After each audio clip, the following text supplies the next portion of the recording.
नमस्कार, आपण पाहत आहात सह्याद्री न्यूज, आवाज महाराष्ट्राचा।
बाहेर जाऊन सांगा कोणाला तरी प्रेस चालू आहे म्हणून।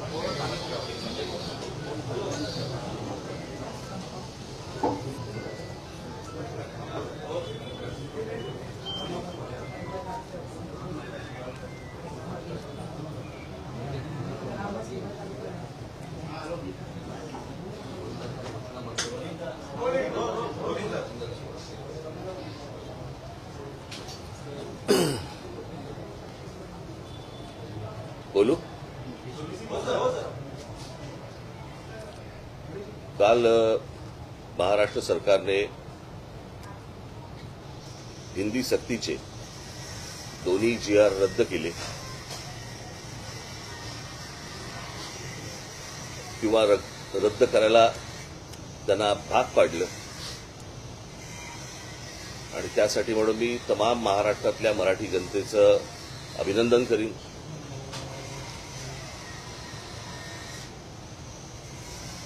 सर्व बाजूनी तो जो रेटा आला आणि त्याच्यातनं आज सरकारला खरं तर काही गरज नसताना हा खरं तर विषय आला होता, परंतु तो विषय रद्द झाला, ज्याबद्दल मी महाराष्ट्रातल्या अनेक मराठी जनांचे तर आभार मानीनच, पण त्याचबरोबर मी अनेक साहित्यिक, त्याचबरोबर काही मोजके कलावंत, त्याचबरोबर मराठी वर्तमानपत्राचे आणि मराठी टेलिव्हिजन चॅनलच्या सर्व पत्रकार आणि संपादकांचे मी आभार मानतो। हा विषय जेव्हा निघाला त्यावेळेला हा काही विषय क्रेडिटचा नाहीये, पण हा विषय ज्यावेळेला निघाला सरकारकडनं त्यावेळेला सर्वप्रथम आम्ही त्याला विरोध केला।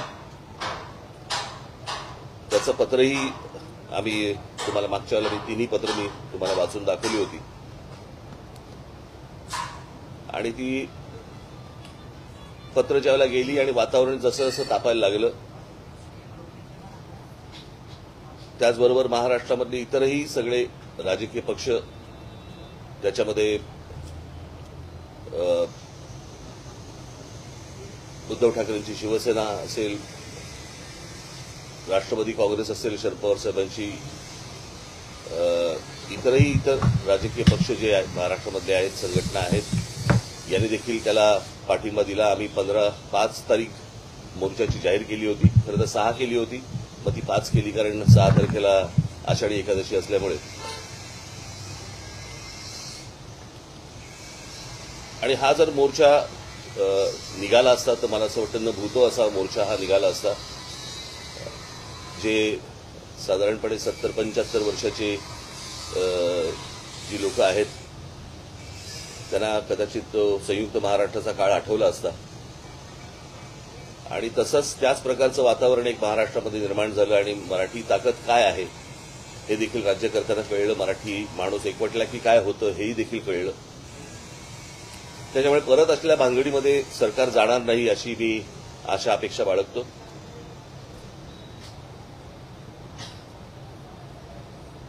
खरं तर या गोष्टी काही करायची आवश्यकताच नव्हती, काही गरजच नव्हती। त्या दिवशी माझ्याकडे दादा भुसे ज्यावेळेला मंत्री आले त्यावेळेला त्यांनी मला सांगितलं की आमचं ऐकून तर घ्या. तेव्हा मी त्यांना सांगितलं होतं, मी म्हटलं तुमचं ऐकून घेईन पण ऐकणार नाही आणि या विषयामध्ये कोणतीही तडजोड होणार नाही. कारण हे काय आहे, हे स्लो पॉइझनिंग आहे. हे हळूहळू हळूहळू एक एक या गोष्टी आतमध्ये पेरायच्या आणि ते खास करून महाराष्ट्राच्याच नशिबी येणार. बाकीची राज्य कुठची ऐकणार नाहीत.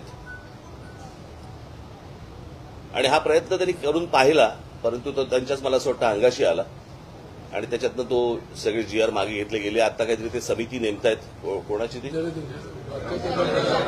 जाधवांची.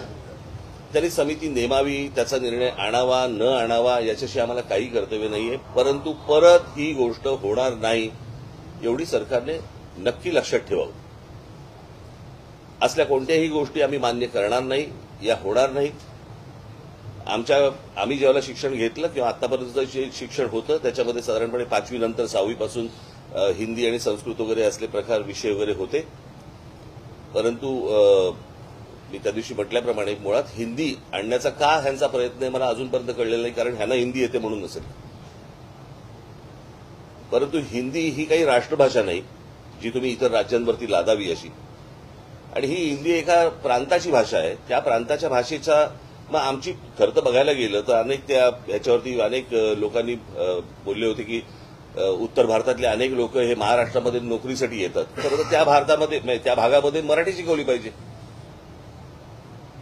ते न करता म्हणजे 100-150 वर्षापूर्वीची एक भाषा 3000 वर्षापूर्वीच्या भाषेच्या वरती वरचढ होण्यासाठी प्रयत्न करायला लावतात हे लोक. तेव्हा हे मान्य होऊच शकत नाही, हे होणार नाही. काल मला त्या ह्यांचा हा जो निर्णय आला त्याच्यानंतर संजय राऊतांचा मला फोन आला होता आणि त्यांनी सांगितलं की आपल्याला काय करायचं पुढे. म्हटलं आपल्याला मोर्चा तर रद्द करायला लागेल आता. तर त्यांनी म्हणाले की आपण एक विजयी मेळावा आपण घ्यायला पाहिजे. म्हटलं घेऊया. म्हणाले मग 5 तारखेला आपण जाहीर केले तर 5 तारखेला घेऊया का.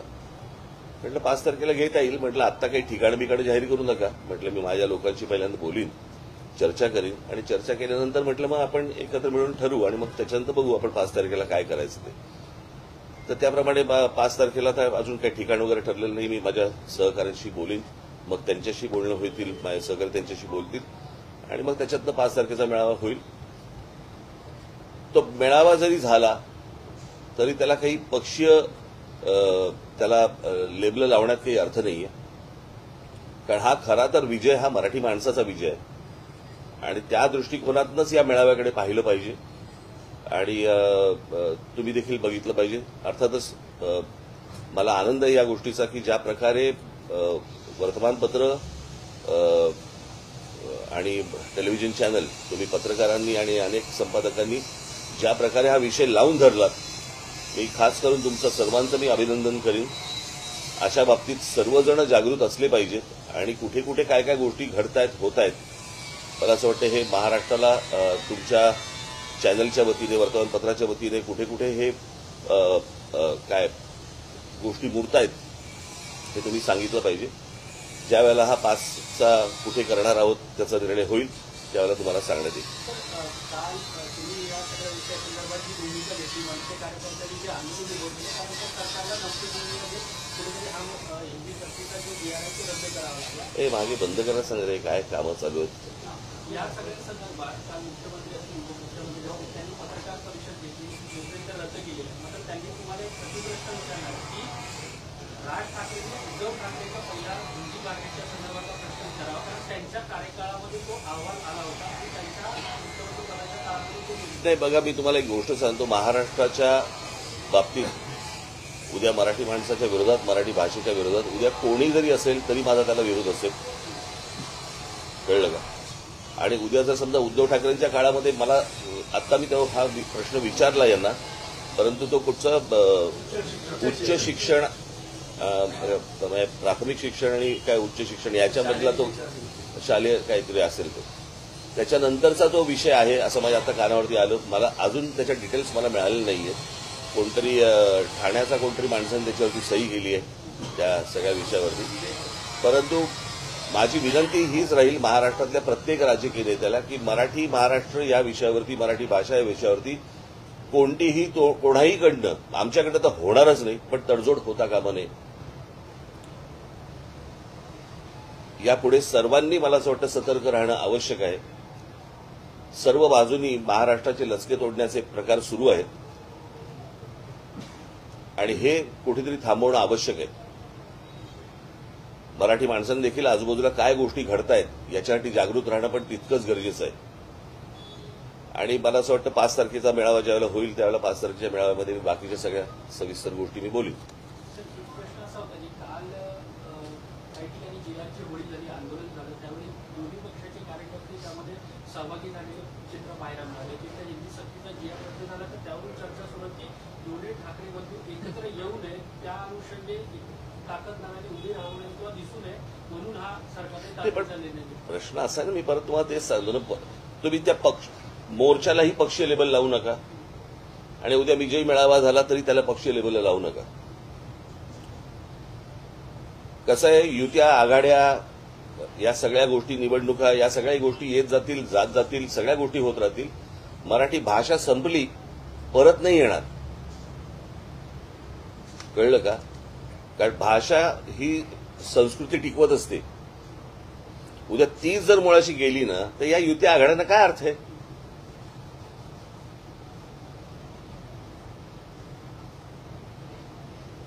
या सगळ्या गोष्टी ह्या निवडणुकीच्या वेळेला बघता येतील का, विचार करता येईल त्या गोष्टींचा. त्याचा विचार आत्ता करून चालणार नाही. आत्ता मला असं वाटतं की या सगळ्या गोष्टींकडे तुम्ही एक संकट म्हणूनच पाहावं, त्याला राजकीय लेबल लावू नयेत. कळलं का?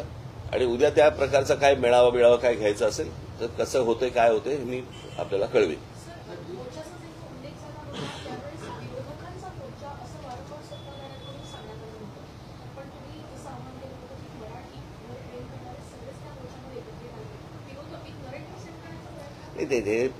या शब्दाला पण काही अर्थ नाही आता, हे नरेटिव्ह. कळलं का? सरकार करतो तो नरेटिव्ह.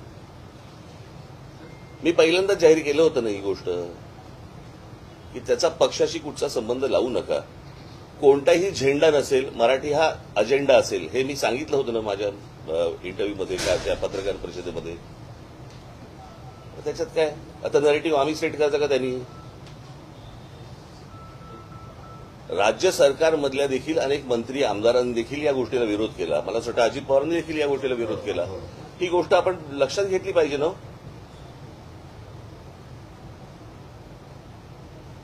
आपण पाहिलं असेल तर सत्ताधारी पक्षामध्ये पण अनेक लोक विरोध करतात. पुन्हा एक समिती नेमण्यात आली. समिती अभ्यास करून असं सांगणार आहे की कुठल्या इयत्तेपासून हे लागू करायचं. मी आता काय बोललो, मगाशी बोललो ना. मला असं वाटतं मध्ये नव्हता का तू? होताच ना.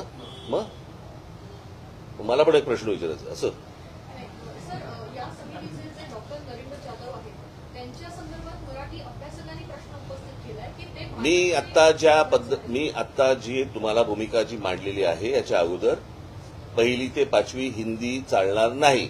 ते जाधव येऊ देत ना तर अजून कोणी येऊ देत.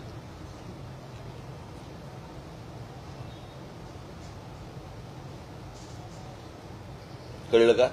महाराष्ट्रामध्ये ज्या प्रकारचा मराठी माणसांनी विरोध केलेला आहे या गोष्टीला, याची जाणीव मला असं वाटतं जाधवांना असावी.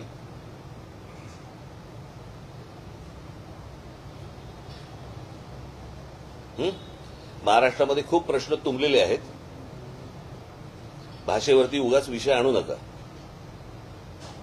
आणि माझी जे विरोधक बसलेले आहेत विधान भवनामध्ये, विधानसभेमध्ये, तिकडे जे आमदार बसलेले आहेत, त्यांनी मला असं वाटतं आता जे अधिवेशन सुरू आहे त्याच्यामध्ये मूलभूत प्रश्न जे आहेत महाराष्ट्रामधले त्याच्यावरती चर्चा करावी. या विषयावरती चर्चा करून वेळ वाया घालू नये. आता GR रद्द झालेला आहे. आता जे इतर विषय जे आहेत त्याच्याबद्दल बोलावं. शिक्षणामध्ये अनेक त्रुटी आहेत. कळलं का? शाळा नाही आहेत, तुमच्या शिक्षकांना पगार नाही आहेत, एकेका शिक्षकावरती ओझं टाकताय तुम्ही वेगवेगळ्या विषयांचं, त्याच्यामध्ये इतर कामही त्यांना दिली जात आहेत. इतके जे विषय आहेत त्या विषयांवरती हात घालावा. ठीक आहे.